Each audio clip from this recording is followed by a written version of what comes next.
Hello student. आज के video में मैं आपको मुगल कालीन चित्रकला के बारे में बताऊंगा। इस वीडियो के माध्यम से हम ये जानने का प्रयास करेंगे कि मुगल काल में चित्रकला का विकास किस प्रकार से हुआ और कौन कौन से चित्र इस समय पर बनाए गए, किस प्रकार के चित्र बनाए जाते थे।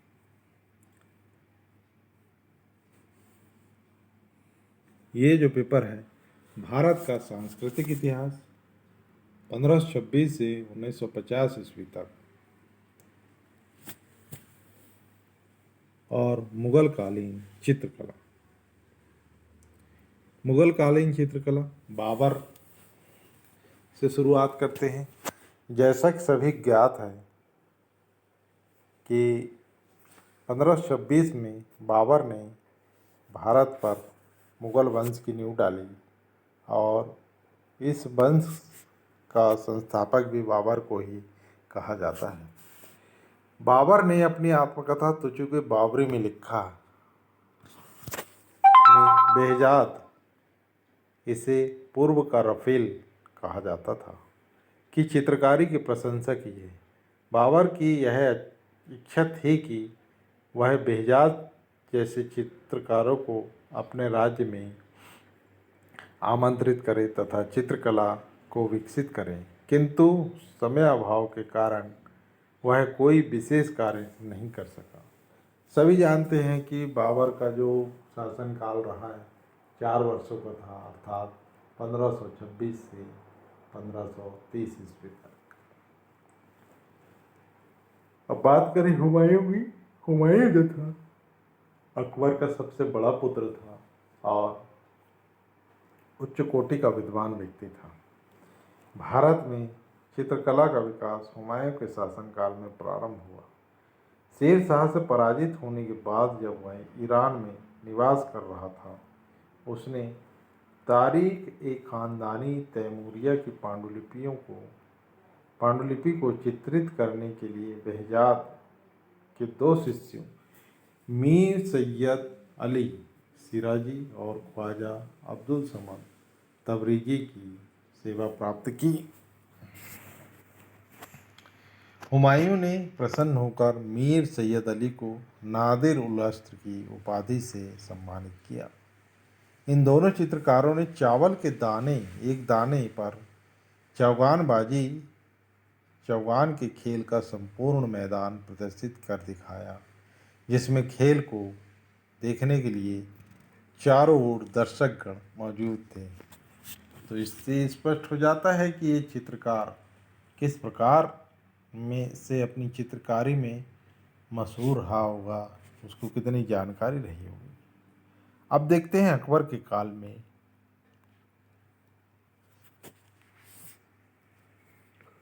अकबर ने मुगल चित्रकारी को एक नया सुव्यवस्थित रूप दिया।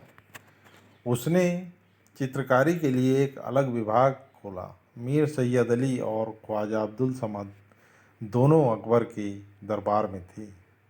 अकबर ने अब्दुल समद को सीरीन ए कलम की उपाधि दी। अकबर के समय सबसे बड़ी योजना हमजानामा या दास्ताने अमीर हमजा का चित्रण प्रारंभ हुआ है। इसमें संभवतः 1375 चित्र हैं। इसमें अकबर के यौवन काल का सजीव चित्रण है। अबुल फजल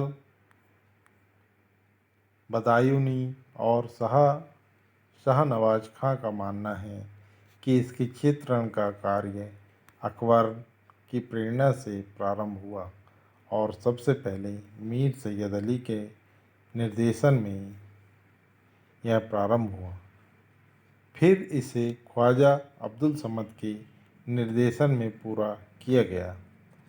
मुल्ला दाऊद कज़वीनी का मानना है कि हमज़ानामा हुमायूं की मस्तिष्क की उपज था और यह मीर सैयद अली के मार्ग निर्देशन में संपन्न हुआ।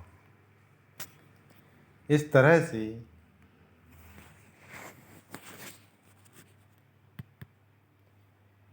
से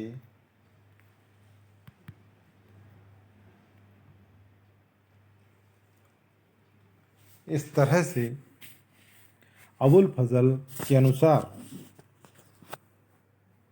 अकबर के तस्वीर खाना में 17 कलाकार थे, परंतु वास्तविक संख्या अधिक भी हो सकती है।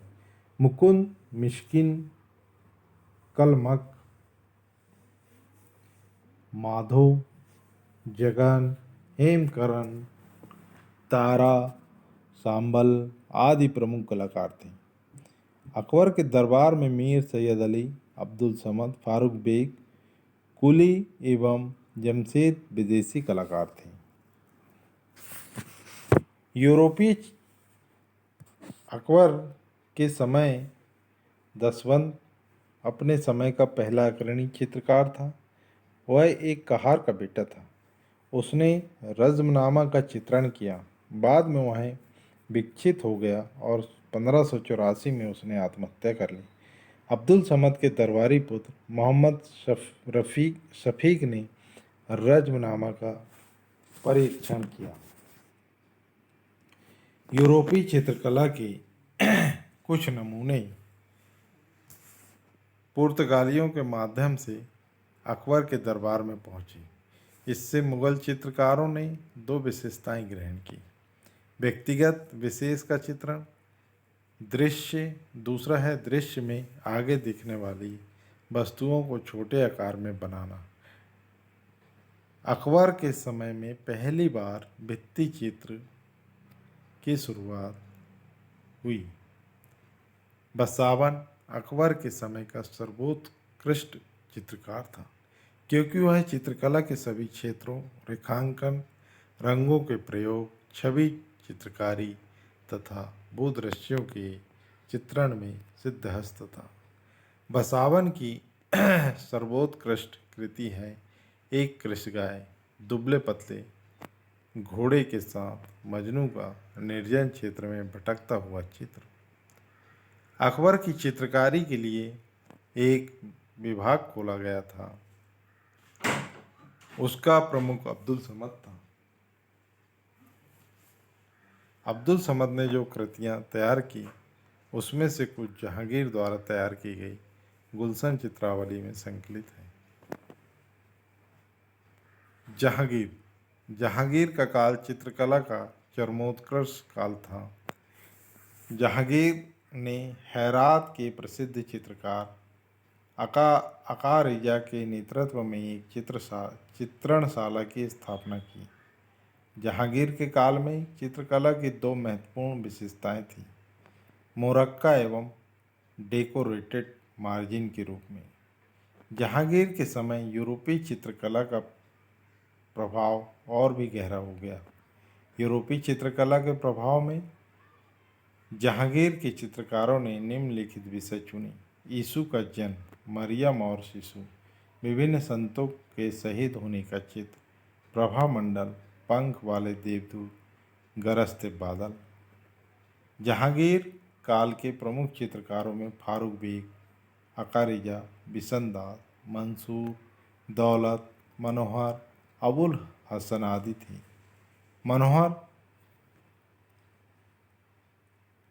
मनोहर, फारूक बेग, मनोहर, बिशन दास और मंसूर ये सभी अकबर के शासनकाल के अंतिम वर्षों में आ चुके थे। फारूक बेग ने जो अकबर के समय मुगल चित्रणशाला में प्रवेश किया था, जहांगीर के समय बीजापुर के सुल्तान का चित्र बनाया था। दौलत फारूक बेग का शिष्य था। इसने जहांगीर के कहने पर अपने साथी चित्रकारों बिशनदास, गोवर्धन एवं अबुल हसन आदि का सामूहिक चित्र बनाया और साथ ही अपना भी एक छवि चित्र बनाया। मनोहर बसावन का पुत्र और अपने समय का एक प्रसिद्ध चित्रकार था।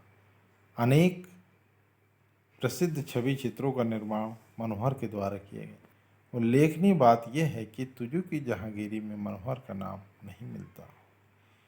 जहांगीर ने अपने चित्रकार बिशनदास को अपने दूत खान आलम के साथ फारस के शाह के दरबार में चित्र बनाकर लाने भेजा था और वह शाह उसके अमीरों तथा उनके परिजनों के अनेक छवि चित्र बनाकर लाया था। जहांगीर समय में सर्वोत्कृष्ट चित्रकार उस्ताद मंसूर और अबुल हसन थे। बादशाह ने उन दोनों को क्रमशः नादिर उल अस्र और नादिर उल ज़मा की उपाधि दी थी। उस्ताद मंसूर दुर्लभ पशुओं, बिरले पक्षियों और अनोखे पुष्पों के अनेक चित्र बनाए।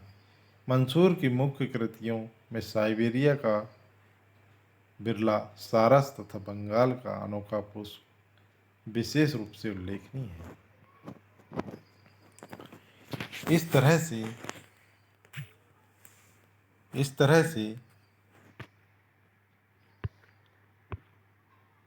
जहांगीर चित्रकला के क्षेत्र में बहुत ही अच्छा काम किया और उसकी विशेष रुचि थी। वह कहता था कि अगर किसी चित्रकार ने कोई चित्र बनाया है और वह मर गया है तो मैं उसके चित्र को देखकर उस चित्रकार का नाम बता सकता हूँ। इस बात से स्पष्ट हो जाता है कि वह किस तरह का चित्रकार रहा होगा। शाहजहाँ के समय चित्रकला और औरंगजेब के समय चित्रकला। शाहजहाँ के समय चित्रकला में वह सजीवता नहीं है जो जहांगीर के समय थी। शाहजहाँ के समय अलंकरण पर बहुत बल दिया गया और रंगों के बदले सोने की सजावट पर अधिक बल दिया गया है। और औरंगजेब के समय तो चित्रकला का अवसान ही हो गया। मनूची ने लिखा है कि औरंगजेब की आज्ञा से अकबर के मकबरे वाले चित्रों को चूने से पोत दिया गया था।